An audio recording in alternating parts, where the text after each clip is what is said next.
Welcome back to Hafe Hot Rods. If you haven't been here before, my name's Adam, and I don't have all the right tools, skills, money, time to build little hot rods, but I'm here to prove to you that you don't have to have all those things. You can figure it out a little bit at a time and have fun with old cars and trucks. This is my 57 Chevy pickup, and we've put it on a 97 Chevy chassis because you can tell it's a 97 by the way that it is. So, we really need to use this truck to put hay in tomorrow, and we've been using it for that. But as you can see, we're lacking something there in the middle because I decided, since I was having problems with some of the wiring and the steering column was ugly and big and bulky, that I was going to do something different with the steering column. So here's the 97 column, and you can see the marks on the bed where I did some measuring, and then we even did a little measuring down to here for this extendo shaft that was on it. And there's another intermediate shaft under the hood yet that I haven't pulled off. So there's a two-piece intermediate shaft, steering shaft. I don't know the right name, but there's another piece still down in there. You can see the blue and white sticker down there. And anyway, we did some measuring, did some looking on the Amazon, and found the cheapest column I could find that is set up for manual transmission, no key. So basically all it is tilt and turn signals. And I got it wrapped up in paper towels because I was doing some test fitting. If you've been with us for a while, then you'll know that originally, way back when we were putting the body on, we discovered that the steering column didn't sit in the middle of the V for the gauges, which was just not going to work. You can kind of see the hole down there where it comes through, and you're sitting where I'm sitting, and the middle of the V is here, and the middle of the hole is like here. So I had just pulled the other column over, but since we've got it apart, this would be a great time to modify that hole. And by modify it, I mean just hack the snot out of it until we have enough room on the right hand side, you know, over yonder way. So take this part of this bracket out, open that hole up this way, and then we'll worry about closing it back in after we get the column in there, because we want that column to sit in there straight, because if it doesn't, then instead of your steering wheel sitting like this, it wants to sit like this, which isn't a big thing, but it's that's not cool. I don't want to do that. I'm not a professional by any measure, but I don't want to look at that being crooked all the time, and I don't want other people to look at it and go, man, this guy's really a hack. I mean, I'd rather just have them say, man, he's kind of a hack. So that's where we're at. Lucky for me, I actually was able to purchase a plasma cutter, and this is the perfect opportunity to use it for the first time. So here it is, all set up, brand new and shiny, and I'm pretty sure the air pressure regulator was damaged in shipping because it won't stay lit and the pressure gauge bounces around after you set it. So since I don't have that fixed, I just tried it last night. I need to get this together hopefully tonight or tomorrow night, and I won't get the regulator here in time to fix it. We're going to go back to cutoff wheel and maybe recip saw. I don't know. But that's where we're at. We're going to get rid of this column. We're going to put this one in. First, we're going to cut some more in there. So let's see where we can get with the old death wheel and see if we can make room for this bad boy. Here we go. You ready, hubcap? Oh, whoop. Dipstick! Dipstick! Ven aquí! Dipstick, ven aquí! You ready? Está ready? No? Why are you so dirty? Here we go.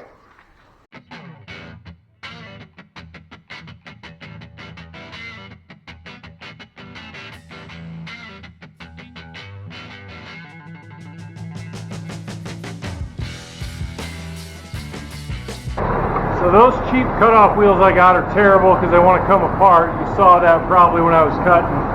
But these flat discs I got, which, sorry about the camera moving, my dogs are dancing at my feet. They're from Easy Arc and they thread onto the grinder and they're really good. Even if they didn't give me a box of them for free, they're still pretty impressive. So those are cool. All right, back to work.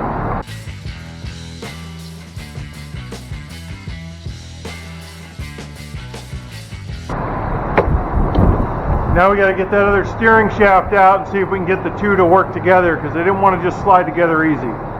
So I'm going to take it out of the truck, get it out here on the workbench, also the truck, and see if we can make it work better that way. So we got the shaft out of the truck. It's pretty straightforward. You just unbolt the clamp here and slide it out. It's splined on the end, and then the bolt catches a groove in the steering wheel. So now this should go into this. It almost does. I think maybe this is just a little buggered up from the way it was built. So I think we're going to just clean that up a little bit with a die grinder bit deal and see if we can't get it to work better.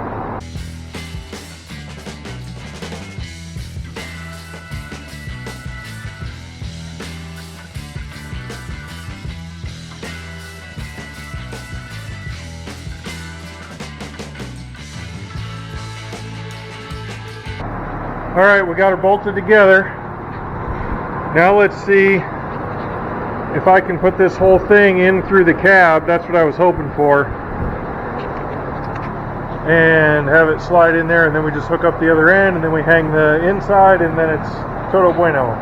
Except for the wiring that all needs done. We'll get there.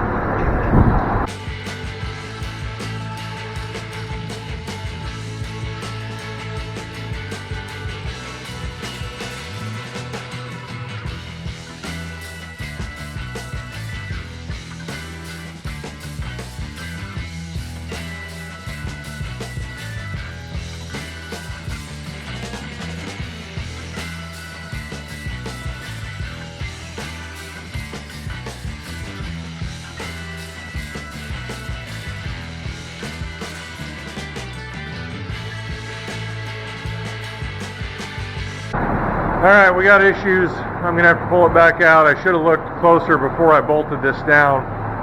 But let me show you.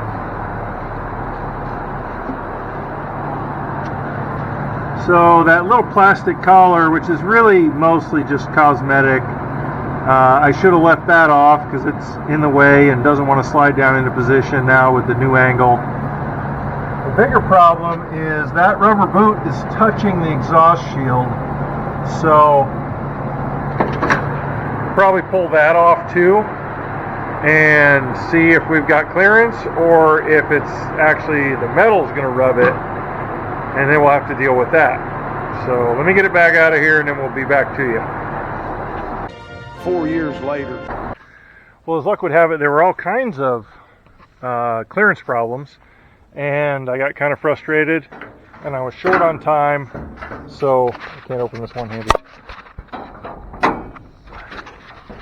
So I did a lot without filming, and here's the end result. We used one piece of the shaft, not both pieces of them. We took the rubber deal off it, and we just got a bare steering shaft, and we cut the heat shields off this side.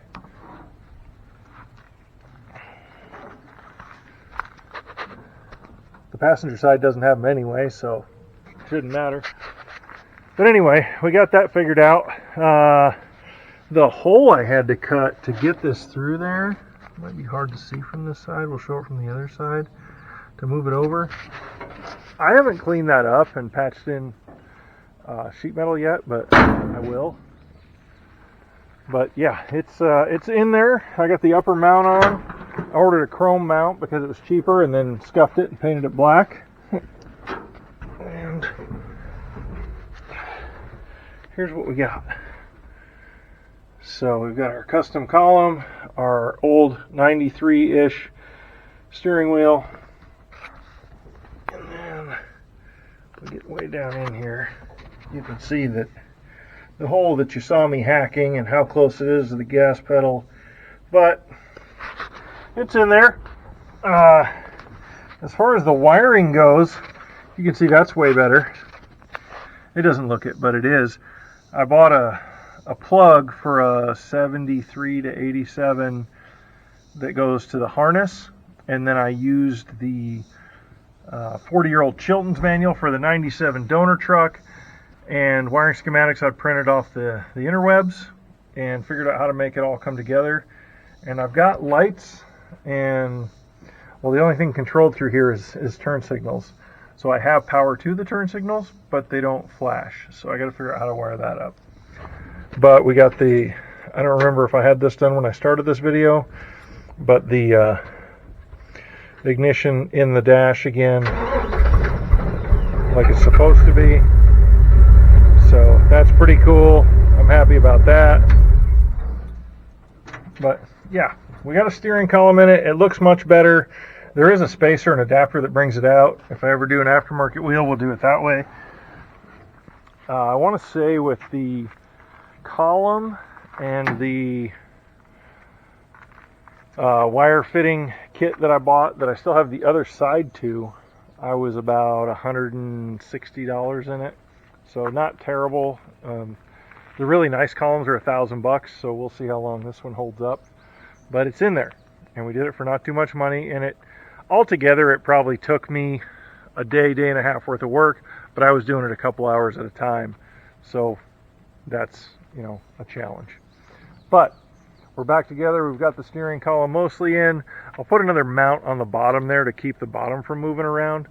But I've driven it around up and down the road, about 3 miles on it since I did this, and it feels solid and good, and everything's todo bueno. So yeah, if you like what we're doing, check out the other videos, see how we got this truck where it is. It's back on the road now for the first time since 1964, so that's pretty exciting. And come back and see what we do with it next. And as always, remember, if I can do it, you can do it. We'll see you next time.